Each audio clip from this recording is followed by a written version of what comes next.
Today I want to talk about a new leak that the NX is going to support Unreal 4 right out of the box.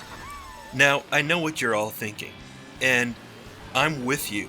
All these leaks that come out, half the time we don't know whether they're true or not, we don't know where they came from, and a lot of them are just pure clickbait.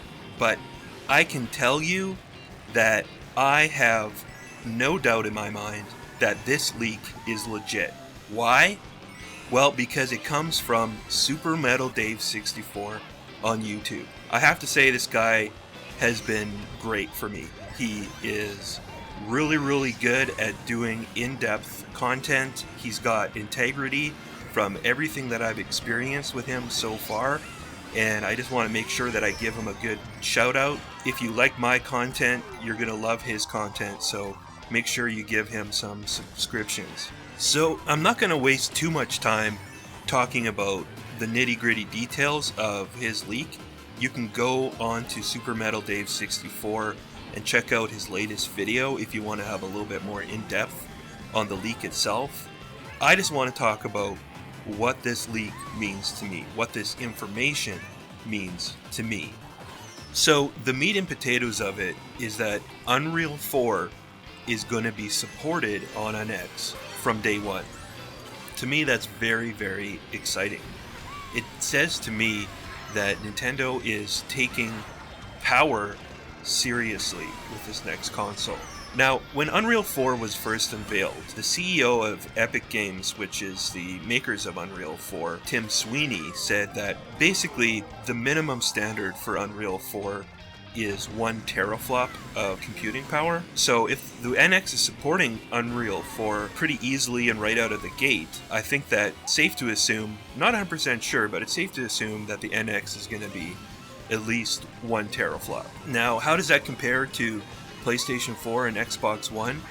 Well, PlayStation 4 supports 1.84 teraflops, and Xbox One is closer to 1.3. But I don't think that means that Nintendo is going to be somewhere in that range. You know, if it was up to me, I think Nintendo needs to make this system at least 2 teraflops, if not more.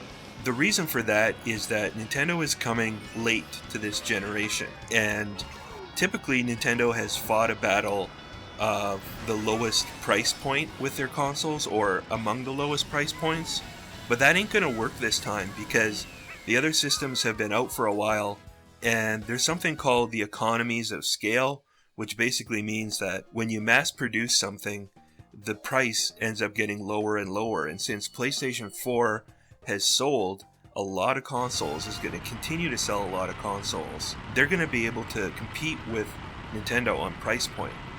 I don't think that's a battle that Nintendo is really capable of winning unless they were going with something about half as powerful as the PlayStation 4, but with this new leak that Unreal 4 is going to be supported, that's just not going to be the case. So, what Nintendo needs to do to pick up gamers who aren't us hardcore Nintendo fans is they need to come up with a system that is more powerful to justify the cost of the console, because it's going to probably cost at least as much as a PlayStation 4, if not $50, $100 more. So just imagine with me for a moment, if you're a Nintendo fan and after many years of having weaker systems, they were really fun systems, had a lot of first-party games, had innovations, but typically the graphics were always lower. Just imagine if for the next 3 years until the next PlayStation that we are getting the definitive version of every third-party game. Mass Effect, easily running at 60 frames per second, 1080p, and with more effects, more textures. Elder Scrolls running at 60 frames per second when the other guys are struggling to do 30 frames per second. Call of Duty. Wait, I don't actually care about Call of Duty. It could run at 480p for all I care. And last but not least, we could get the definitive version, maybe not day and date, but eventually the definitive version of Final Fantasy VII. Now, for me as a Nintendo fan, That would be sweet, because you know how much it pissed me off back in the day when I transitioned from Super Nintendo to the Nintendo 64, and the Final Fantasy franchise didn't make the journey with me.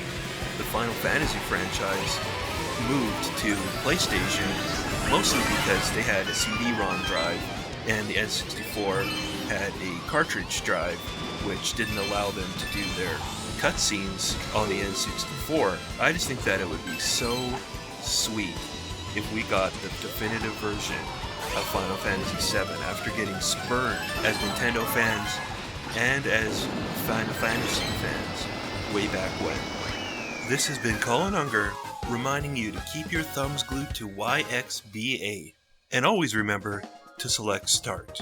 If you enjoyed this video, click like and subscribe.